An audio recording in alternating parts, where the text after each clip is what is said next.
여호와를 경외하면서 인생길을 맡겨 드립시다. 우리는 열심히 계획합니다.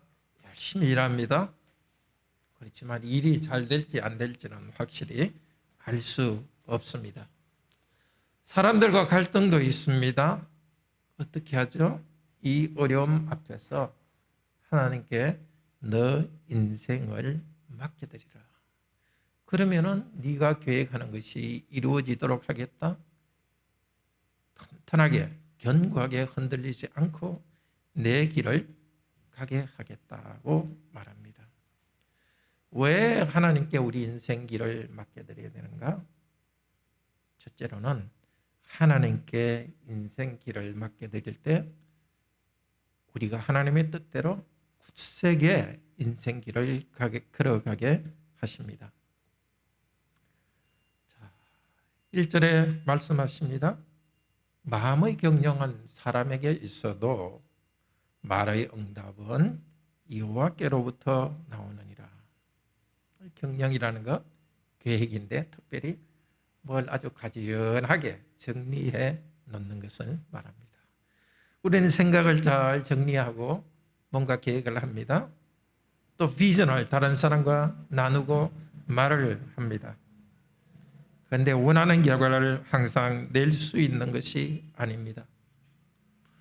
일이 잘 되는 것 같다가도 갑자기 코로나19 같은 이런 일이 생기니까 어떻게 됩니까? 우리 개인적으로도 힘들고 전 세계적으로도 힘든 일이 생깁니다. 일이 진행돼 가는 것도 결과도 하나님이 정하십니다. 이것을 인정하는 것이 참된 지혜입니다. 2절은 계속해서 말합니다. 사람의 행위가 자기 보기는 깨끗하더라도 여호와는 심령을 감찰하느니라. 우리는 내가 하는 일이 도덕적으로 깨끗해 보입니다. 그렇지만 하나님께서는 우리의 마음을 달아보십니다. 몸무게가 어떤지 우리는 건강 검진하기 위해서 달아보지만 하나님께서는 우리 마음을 달아보십니다. 마음의 함량이 얼마나 되는지, 순수 함량이 얼마나 되는지 달아보고 있습니다. 심지어 우리는 선하다고 확실히 믿는 것에도 악한 것이 있는 것을 하나님은 아십니다.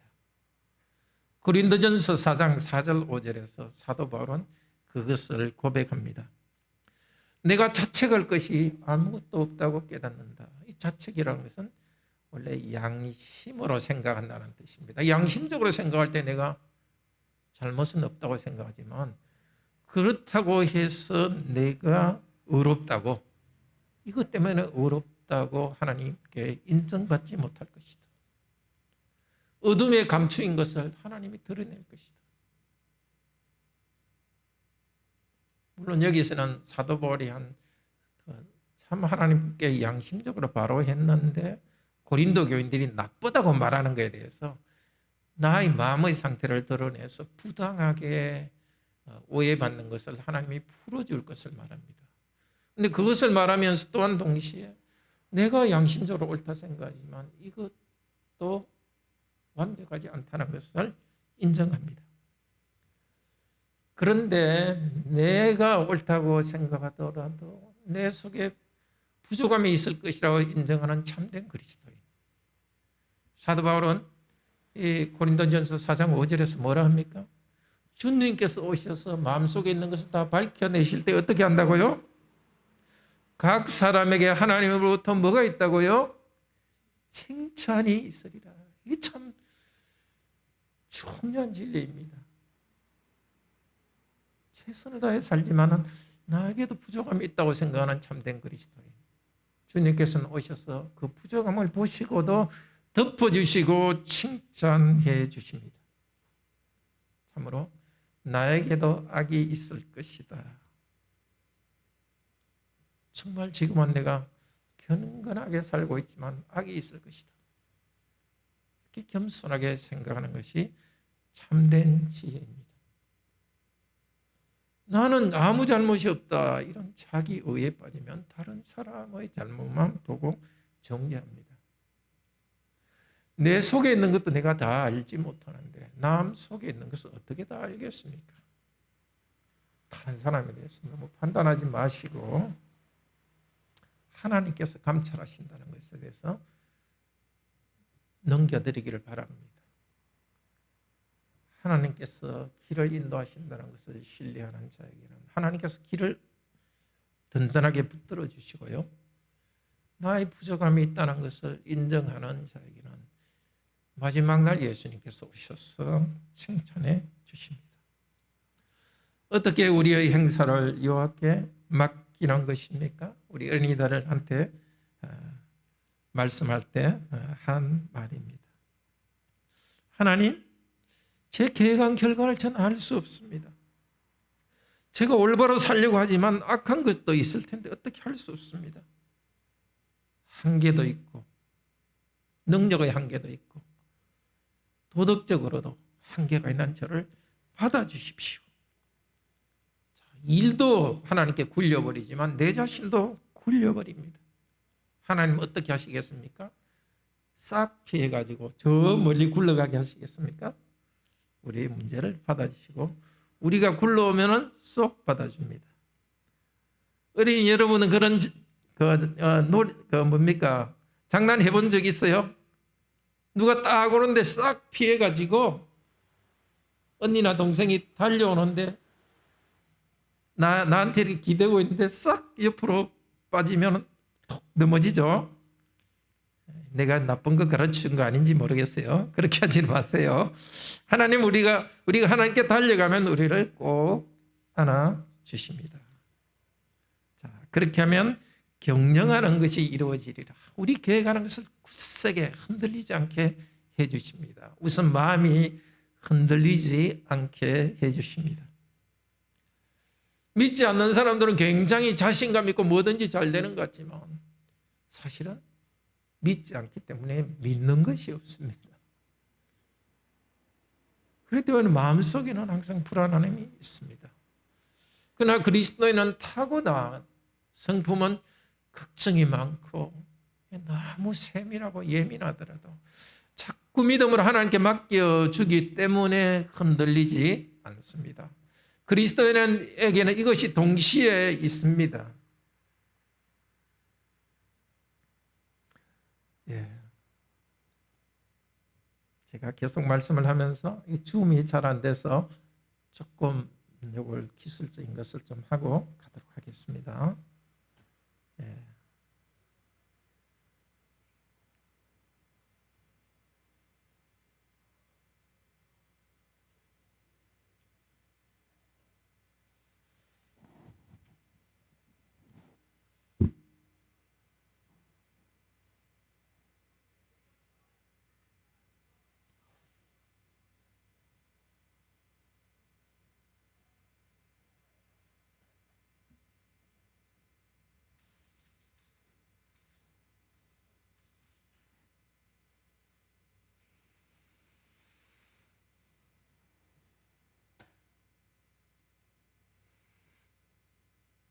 그동안에 지금까지 한 말씀 좀 복습하고 계십시오. 하나님 주신 말씀.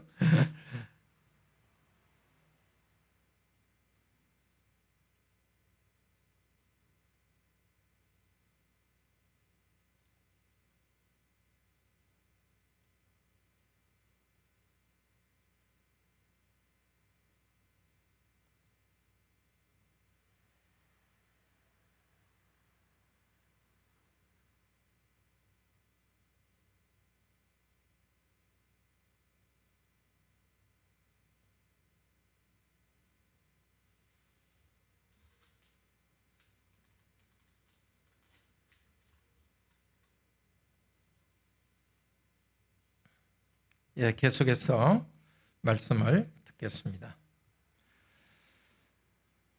네, 우리가 하나님께 맡겨드릴 때 우리의 염려를 맡아주십니다. 베드로전서 5장 7절에서는 말합니다. 너희 염려를 주께 맡겨드리라. 그가 너희를 돌보시리라. 자, 여기 돌보신다는 것,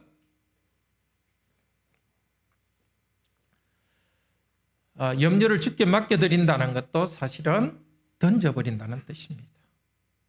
염려를 다 주께 던질 때 돌보십니다. 자, 염려를 주께 맡겨버린다. 내 하나님을 주님께 맡겨버린다는 것은 게을러지는 것은 아닙니다. 내가 계속 일을 하면서 하는 일과 결과를 맡겨드립니다. 하나님을 기쁘시게 할 것을 끊임없이 실천합니다. 인내를 가지고 실천합니다. 그렇지만 결과에 대해서 주님께 맡겨드립니다. 감정은 흔들리더라도 성령님을 의지하여서 계속 나아갑니다. 우리 성도님들이 가만히 보면 이렇게 조금 착각하는 것이랄까 그런 것 중에 하나가 너무 나의 감정이 나의 전부라고 생각하는 것입니다. 성령님이 함께 계시기 때문에 우리 성도님이 주관적으로는 마음으로는 이런 불안과 어려움이 있다 하더라도 믿음이 여러분의 전체입니다. 그래서 아마 그런 경우를 아마 느끼실 거예요. 여러분은 굉장히 마음이 불안하고 어려움도 있는데 정말 주위 사람들에게 굉장히 안정감을 주고 힘을 주는 것을 느꼈을 때가 있을 거예요.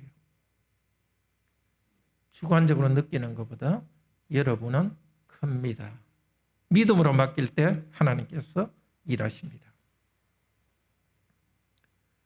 자, 여호와께 자신을 던지는 자, 여호와를 신뢰하는 자는 여호와를 경외함으로써 악으로부터 떠납니다. 사절은 말합니다. 여호와께서는 모든 것을 쓰임에 적당하게 하셨으니 악인도 그 악한 날에 적당하게 하셨느니라. 하나님께서는 주권적으로 정해서 일하십니다. 믿고 신뢰하는 자에게는 견고함을 주시고 소원을 이루어 주십니다. 악한 자에게 악한 날에 적당하게 하셨다. 이걸 잘못 이해하면 악한 사람도 하나님께서 뭔가 적당히 사용하시구나. 그게 아닙니다. 악한 자에게 악한 날에 적당한 것은 뭐겠습니까? 악한 자는 심판하신다는 것입니다. 성경 언어에 악한 자라는 것과 재난이라는 말, 악한 날이라는 말과 같은 말입니다. 이 악한 날이라는 것은 재난을 말하는 것입니다. 악한 자에게는 재난이 오도록 하십니다. 악한 일을 할 때는 알아야 되겠습니다. 악한 일이 결국 재난을 오게 하는 일을 하고 있구나. 하나님께 자신을 맡기는 자에게는 계획을 이루게 하시고 견고하게 길을 인도하시지만은 악한 자를 위해서는 재난을 준비하고 있습니다. 그러면 어떻게 이것을 할 수 있습니까? 하나님을 경외함으로부터 악을 떠날 수 있습니다. 마음이 교만한 자를 하나님께서는 미워하십니다. 앞쪽에서 악한 자라고 했는데 악한 자가 누구입니까? 제가 조금 이게 자꾸 기술적으로 문제가 있네요. 재영이 이제 여기 배터리 가져와서 좀 연결시켜 주실래요? 뭔가 컴퓨터가 문제가 있는 모양입니다. 계속해서 말씀을 듣도록 합시다.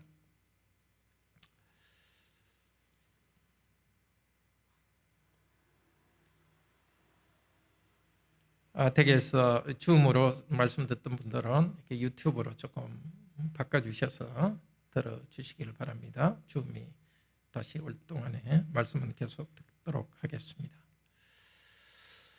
악한 자를 교만한 자라고 말합니다. 교만한 자를 하나님께서 어떻게 하신다고요? 미워하신다. 미워하신다는 것은 아주 강한 말입니다. 정오하신다. 가정한 것으로 여긴다. 원래 이 말은 어디에 쓰이냐 하면은 우상 숭배하는 자에 대해서 하나님이 가진 태도입니다. 우상 숭배가 뭐입니까? 하나님도 아닌데 어떤 것을 하나님처럼 높이는 것을 우상 숭배라고 합니다. 네.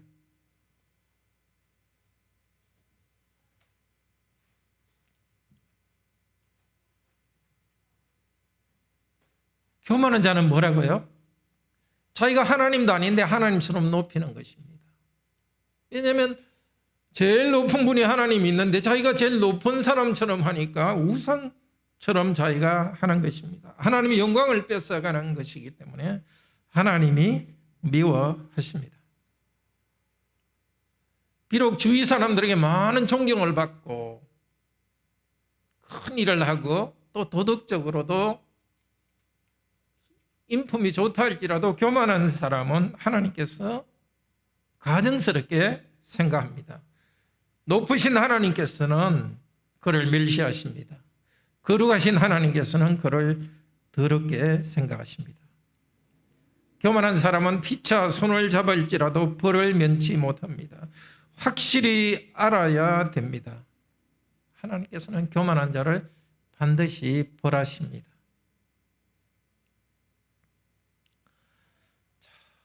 지난번에도 말씀드렸지만 교만은 참 무서운 죄입니다. 다른 죄는 나쁜 줄 다 압니다. 도둑질? 그건 나쁜 거지. 그래서 사람들이 그거는 안 하려고 하는 생각이 있습니다. 근데 교만은 어디서 나옵니까? 좋은 데서 나옵니다. 거짓말 하는 것 가지고 교만한 자 있습니까? 잘한다고? 잘하는 것 때문에, 선한 것 때문에 교만합니다. 심지어 영적인 좋은 은사 때문에, 교회를 섬기는 섬김 때문에 교만해질 수 있습니다. 교만은 선한 것에서 자라는 독버섯입니다. 교만을 먹고 결국 선을 행했지만 교만을 먹고 자기가 파멸하게 됩니다. 고린도 교회는 실제로 영적 은사를 많이 받았기 때문에 교만하고 서로 싸웠습니다. 내가 더 잘한다, 너보다 잘한다 하면서. 그때 사도 바울은 교회에 이렇게 말합니다. 우리에게도 하는 말씀입니다. 고린도전서 4장 7절입니다. 누가 너를 남달리 구별하였느냐? 누가 너를 남달리 구별하였느냐? 내게 있는 것 중에 받지 않는 것이 무엇이냐? 받았은 적 어찌 자랑하느냐? 하나님께서 주셨는데도 어떻게 자랑하느냐?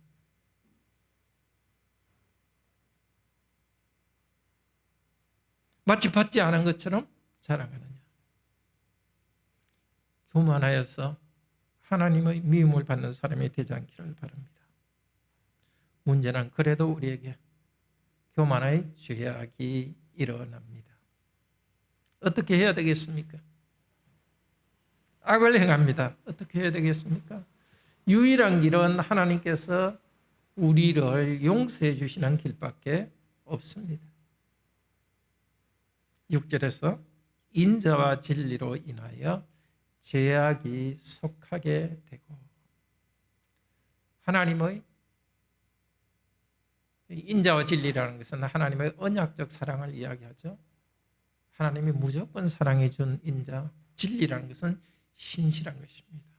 하나님께서는 계속 언약적 사랑을 주셔서 신실하게 우리를 사랑해 주십니다. 우리가 다시 돌아갈 것은, 교만해지고 악을 행할 때 다시 돌아갈 것은 하나님의 은혜입니다. 우리가 선한 삶을 시작해서 계속 나아갈 때도, 우리가 하나님 앞에 나아갈 수 있는 근거는, 나아갈 수 있는 것은, 하나님, 내가 10년 동안 20년 동안 하나님의 모태신앙으로 자라면서 제가 하나님께 잘 예배하고 선한 삶을 살았습니다. 그것 때문에 하나님 인정받고 하나님께 나갈 수 있는 것은 아닙니다. 아무리 우리가 선한 행위를 하는 그 순간도 우리는 항상 하나님께서 나를 용서하시는 그 사랑 때문에, 하나님께서 나를 아들, 딸로 관계 맺어주셨기 때문에, 그것 때문에 하나님께 나아갈 수 있습니다. 예수 그리스도께서는 저와 여러분이 받아야 될 그 저주를 대신 받으셨습니다. 십자가에 달려서 나의 하나님, 나의 하나님, 어찌하여 나를 버리셨나이까? 그 외침은 바로 우리가 버림받은 것에 대한 외침입니다. 예수님 때문에 죄 용서 받았습니다. 계속해서 우리는 죄 용서의 은혜를 의지합니다. 그런데 예수 그리스도의 은혜로 죄 용서 받은 우리들은 계속해서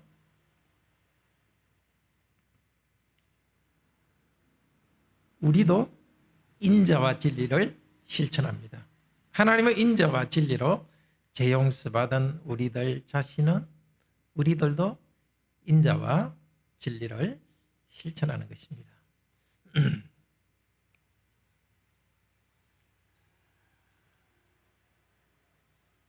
그런데 이웃을 향한 신실한 사랑이 없이 종교 행위만 하는 것은 하나님이 받아주지 않습니다. 그래서 우리 주기도문에도 우리가 우리에게 죄 지은 자를 사하여 준 것 같이 우리 죄를 사하여 주옵시고, 물론 우리가 다른 사람의 죄를 사하여 줬기 때문에 하나님께서 우리 죄를 용서하는 것은 아닙니다. 하델베르그 요리문답 126문은 이렇게 잘 해설합니다. 주님의 은혜의 증거가 우리 안에 있어서 우리가 구원받았다는 증거 때문에 우리가 이웃을 용서하기로 결심합니다.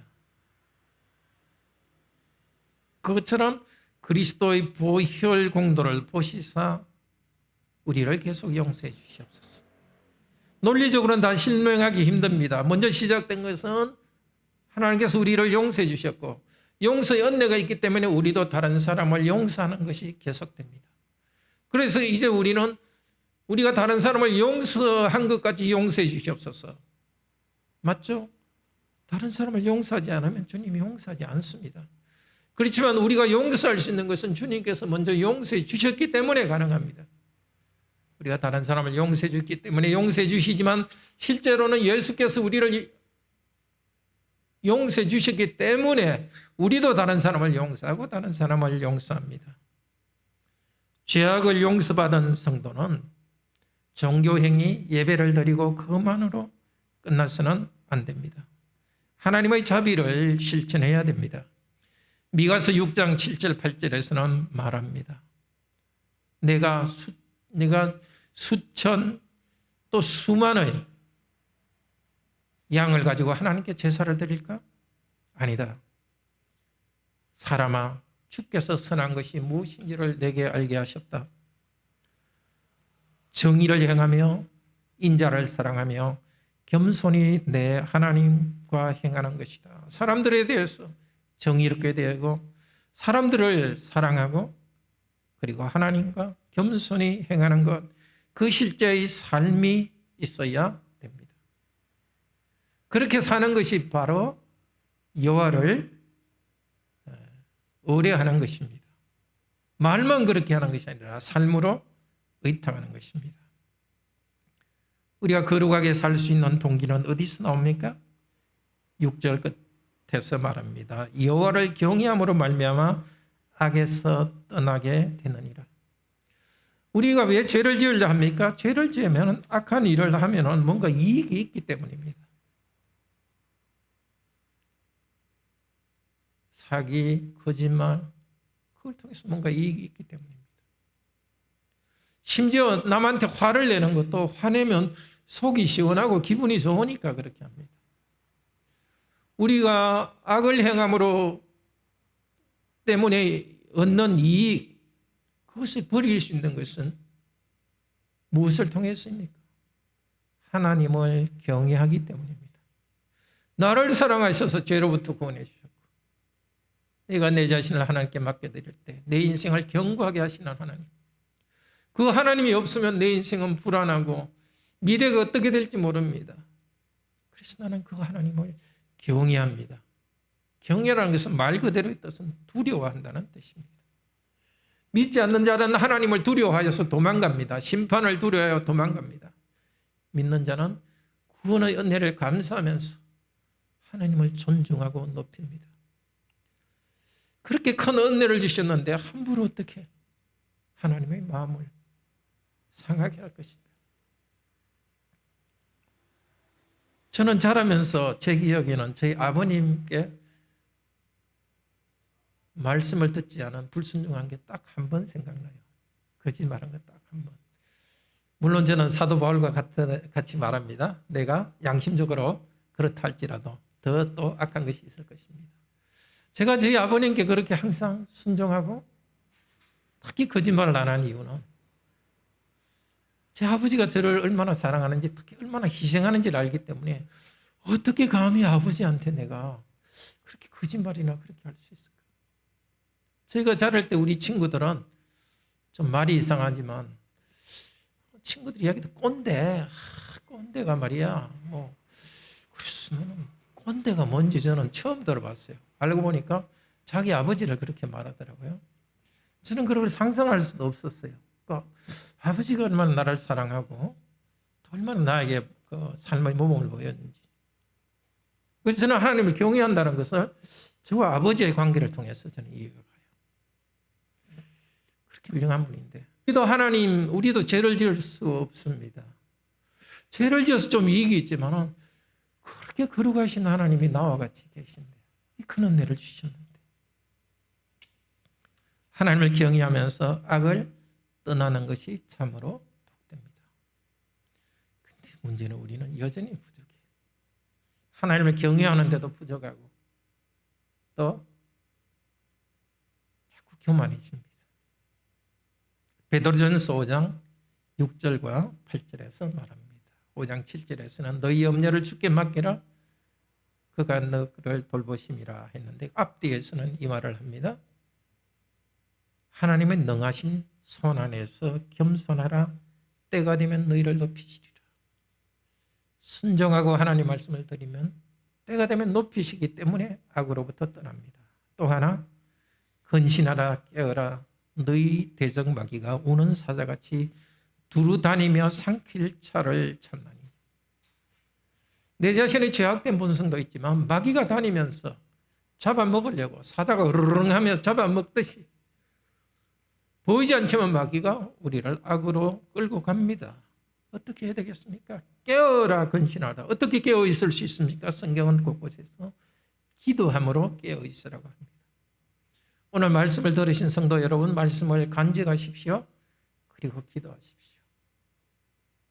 죄에 대한 유혹이 일어날 때, 하나님이 싫어하는데도 뭔가 하고 싶어 할 때, 하나님 내 인생을 견고하게 하신다는 것을 알면서도 다른 길을 가고 싶어 할 때, 하나님 이 마음 제가 제 마음이지만 어떻게 할 수가 없습니다. 기도하면서 하나님 은혜를 간구하십시오.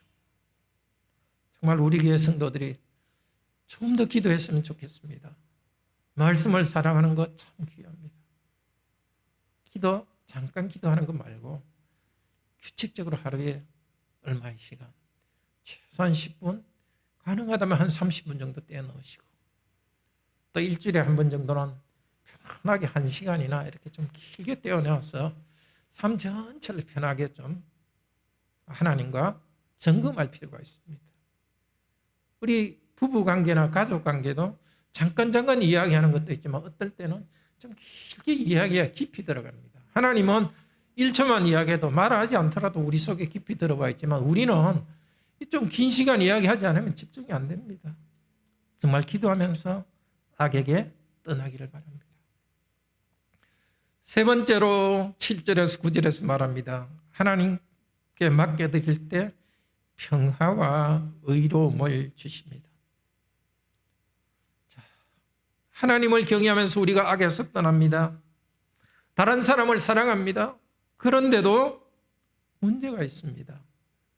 나는 잘해주는데 다른 사람이 나를 힘들게 합니다.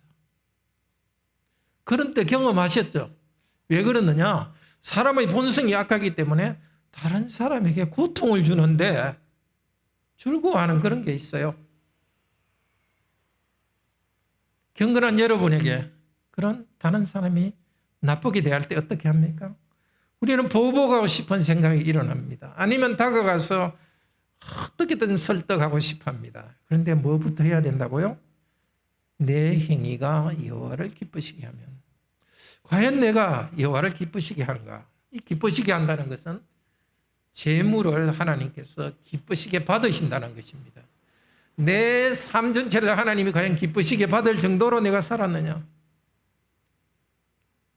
물론 항상 그렇게 살지 못하지만 특별한 갈등이 있을 때는 하나님과의 관계에서 특별한 문제가 있을 가능성이 많습니다. 내 자신의 삶을 하나님께 돌아보도록 합시다. 그리고 하나님이 기뻐하시는 삶을 살도록 합시다. 내 삶 전체를 하나님이 기뻐하시는 제물로 바칩시다. 그러면 하나님께서 일하십니다.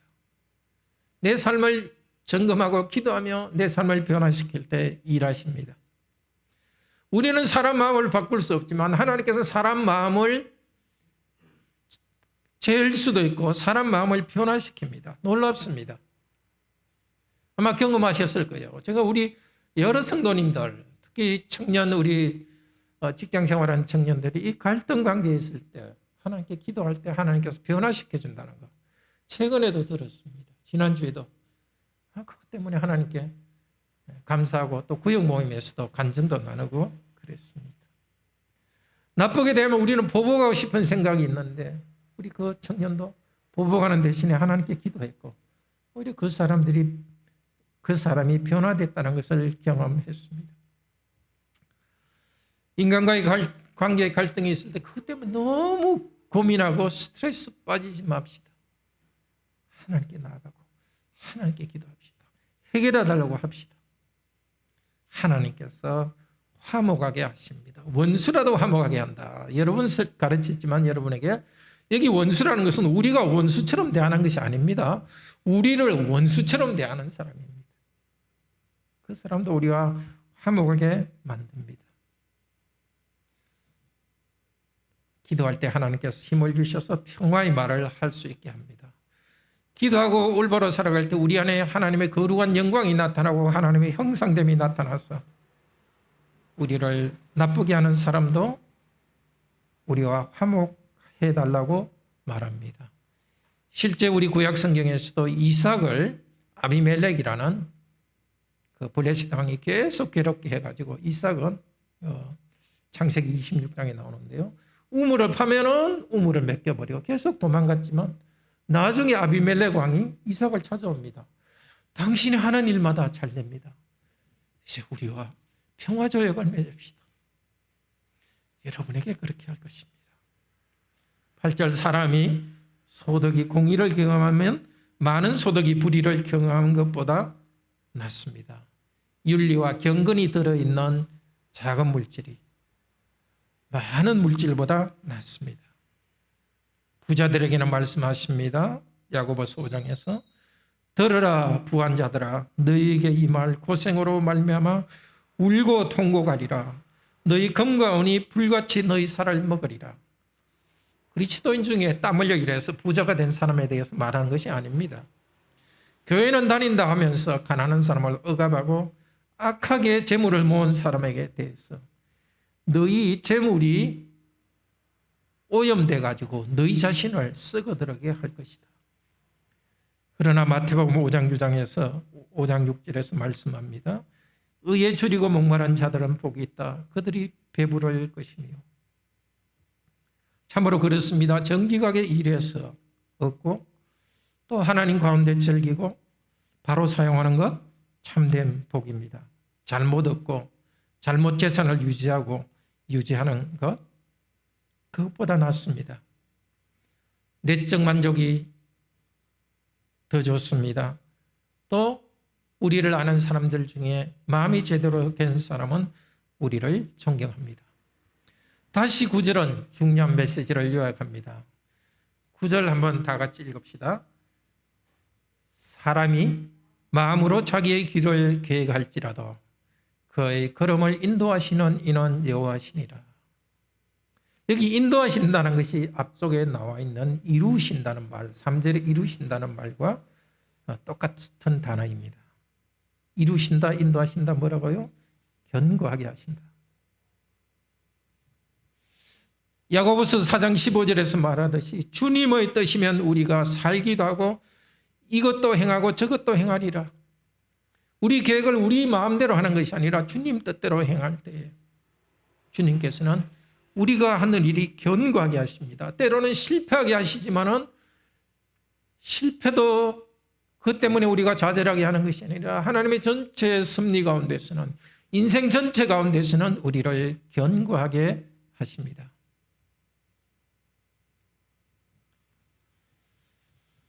우리 3절 말씀 다시 한 번 더 읽으면서 말씀을 정리하겠습니다. 3절 너의 행사를 여호와께 맡기라. 그리하면 내가 경영하는 것이 이루어지리라. 사역에서는 이렇게 되어 있습니다. 여호와께 너의 행동을 맡기라. 그러면 너의 계획들이 굳게 세워진다. 여호와께 우리 행동을 다 맡기면 우리의 계획들이 굳게 세워지도록 하십니다. 이 모범을 예수님께서 보여주셨습니다.